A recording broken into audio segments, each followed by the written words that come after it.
Hello, Stephanie Joy with All Things Social Security.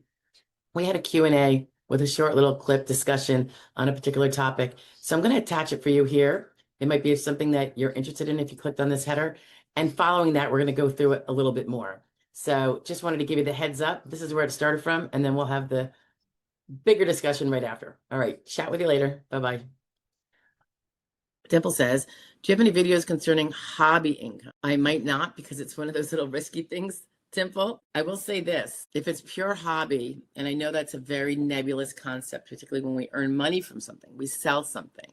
Someone paints a picture and they sell it, the SSA will probably, if one is earning income from it, particularly if it's more than just what's covering their expenses to engage in the hobby. Sometimes the pain of it all is it's not going to be a problem in the big sphere, but you got to fill out a bunch of forms. You've got to get a bunch of documents, and you have to get them to the point where they say, okay, that's just a hobby and that's de minimis. So that's where it's like, oh my gosh, you buy yourself a lot of work time, because my God, if they're going to make me do this, this, and this, and this to come to the same conclusion I know they're going to already come to.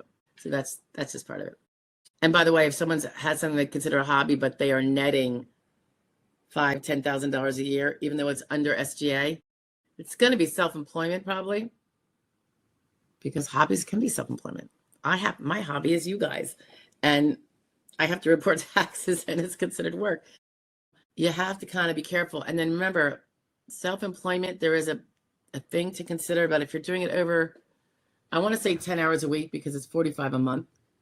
And some months the average is 4.3 weeks per month. You could easily be going over that 45 hours a month, where it's kind of substantial now under the rules. Self-employed, because I know you can screw around with monies, and you have business expenses and stuff. They also look at the hours, and if you're over 45 hours a month or hit 45 hours a month, it's considered, I think, the rules get a little confusing. So if you're doing a hobby, make sure it's well under 10 hours a week, as well as squat for income.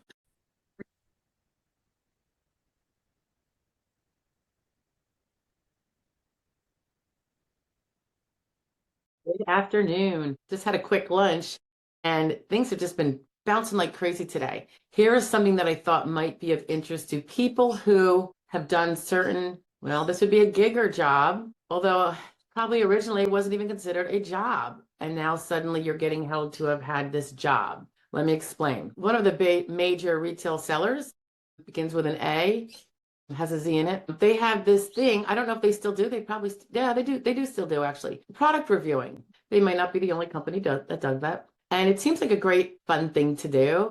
And some people were doing it back when it was, the product is books, review books, So an individual who was, in addition to the full-time job back before, disability was a twinkle in the eye, as a hobby, would review books, get sent a book a month. I think they paid you at that time, maybe like $12 for the review. And there would be maybe a total of 12 books for the year, because it was maybe a book a month. This is my understanding. Don't hold me to any particular detail, because I'm hearing it secondhand. And later on, the company started adding more products to review. People who want to buy the product can see all the reviews of it. So individual, again, doing this kind of as a hobby, you can review, a wrench set, or they started adding. There wasn't a lot of products, I don't think, in the beginning. The manufacturer has to be willing to put up some freebies, I suppose, to go out to reviewers. So people would review, and then you don't get paid, but you can keep the used product after you're done reviewing it. Obviously, some things that you might review have zero value because it's been expired. If it was a food, for instance, or anything else that would expire, other things would just be used items now. So they may or may not have some tiny little reuse sale.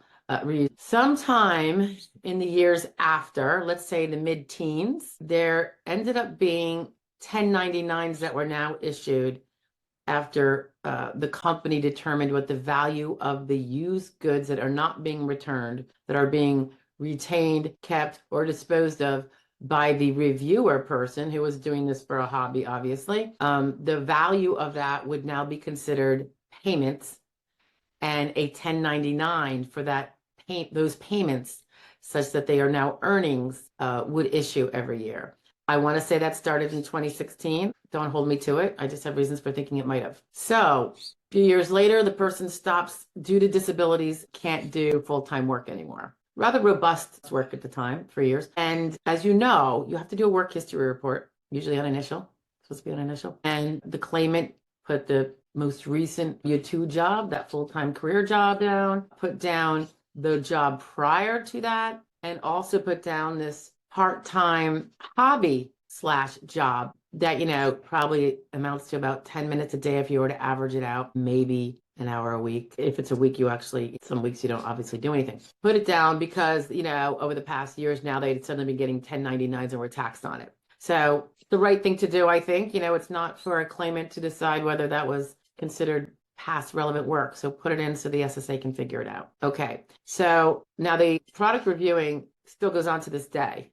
It's one of those sporadic things, but when they charge you in the 1099 for the products, it can be a few $1,000s. Nothing, at least not for this person, remotely close to SGA, but it is a few thousand. So the question now is, and this just came up, the money is clearly, from the time they issued 1099s, clearly not SGA.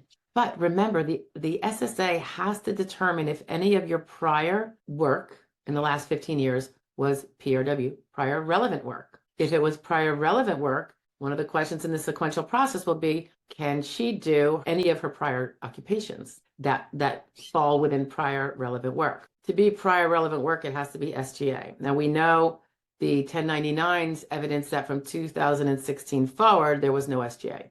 But there is no 1099s for the prior. However, we know that there was even less products available. The person was working full time. And for the first several years, it was only books. Like I said, if it's $12 a month for one book, that's $144 for the year. Clearly under SGA. And the fact that the product reviewing that started of actual other products was in its infancy shortly thereafter. By the time the person got to say $3,000 in 2016, prior to that, it was likely 3,000 or less. I understand that's the definite recollection, and it also seems to jive with common sense and what was going on with the company at that time. So it is at the DDS level, and the DDS needs to know, and I get they need to know this. It's just an interesting, it's never come up this way before. I was actually contacted by the field office because the DDS contacted them. I don't know why they didn't contact me. They did try to go circumvent me and go right to my client, which is a no-no in my book. But, I speak with this client regularly. We'd actually already prepared an 820, an SSA 820, just for clarifying this work if it was needed. I never got a request for it, but they probably should have. Anywho, so now we have to, my thought is they need clarification to find out if this self-employment work of being a product reviewer is SGA and can be counted as prior relevant work, which then they would have to decide, can he do it or not do it? Because you have to get through step 4 of not being able to do any of your prior relevant work to move to step 5. Okay, so to test for SGA, I believe they're going to be looking at it's the 3 tests that they do for someone who has not been on, I think I'm going to sneeze in a minute, has not been on, I hate holding it in, but sometimes I'm just going to try to see if I can find the palms up here. Yeah, okay. So the 3 tests under the general evaluation criteria, which I believe would apply to him because he has not yet achieved benefits. Test 1, I'm going to read these and they're all going to sound kind of weirdly similar. Significant services and substantial income. The individual's work activity is SGA if he's a self-employed person, if she renders services that are significant to the operation of the business, and if she receives from it a substantial income. Well, I think we knocked that one out because the monies in terms of the used products that you got to retain, whether you continue to use it or you toss it because you found it useless, maybe you had a bad review for it.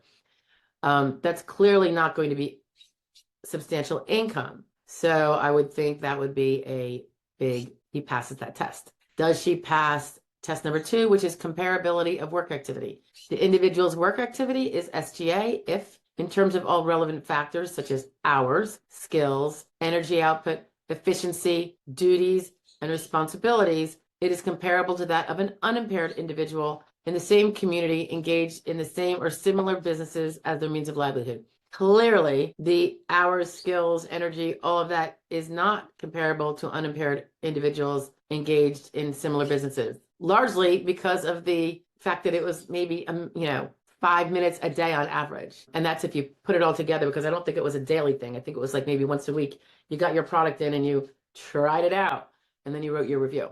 So I can't imagine that failing. Test 3, worth of work activity. The individual's work activity is SGA if, although not comparable to that of an unimpaired person, and keep in mind, this person was not impaired at the time. This is how far back we're going. It is nevertheless clearly worth more than the amount shown in the SGA earnings guidelines. In this case, clearly not. There's nothing to indicate any of this is worth, it's not even worth what they're getting charged with on their 1099, obviously, when considered in terms of its effect on the business or when compared to the salary an owner would pay an employee for such duties in that business setting. Yeah, I don't think so. It's pretty funny. I think people would rather take the cash. But in any event, that is the 3 tests under the general evaluation criteria. And again, they indicate SGA determinations for self-employed individuals will be based on either the general evaluation criteria, which consists of the 3 tests, or when applicable, the countable income test. Use the countable income test. We didn't use it. To evaluate work in self-employment performed by a Title II disability beneficiary. This person's not, she's a claimant, after she has received Title II disability benefits for 24 months or more, if the purpose of the evaluation is to determine whether disability has ceased due to SGA. So in all these other cases, it's those 3 tests I just mentioned. So if you find yourself falling into this boat, and now that these 1099 NECs, non-employment compensation, are coming out from these companies, and it's funny, I think it's non-employment or non-employee compensation, that's going to be your test. And if they see that you were doing this because you were, properly honest on your work history report, and I think you always should be, it really shouldn't be a problem if you're doing such minimal stuff as what I've just described, which many people are. It was definitely considered hobby business. And pardon me on that. That's probably my hoagie. Anywho, I just wanted to share that because that is, now I have to help him draft up a certified statement, SSA 795. That's going to be my strategy. I've had a video on the value of the SSA 795. I use them whenever needed. They're amazing. To put out the facts as he recalls them, and they certainly comport with the realities of the day, and they are certainly not inconsistent with his subsequent 1099 earnings of the used products from 16 and on, except in reality, 15 and before would be less even. So just wanted to share that with you because I know there's a lot of people that do this kind of stuff, and it seems like fun. I've actually thought about doing it because I like to do interesting things, but I don't think I'm gonna now. If they're gonna charge me, or Uncle Sam is, for me literally just doing the favor of sorts, maybe the company should be charged for sure, but I think it's kind of sad that someone's getting charged this way. Anyway, I'll talk to you later, guys. That was one of the big things today. I have another one. It'll come out probably later. Bye.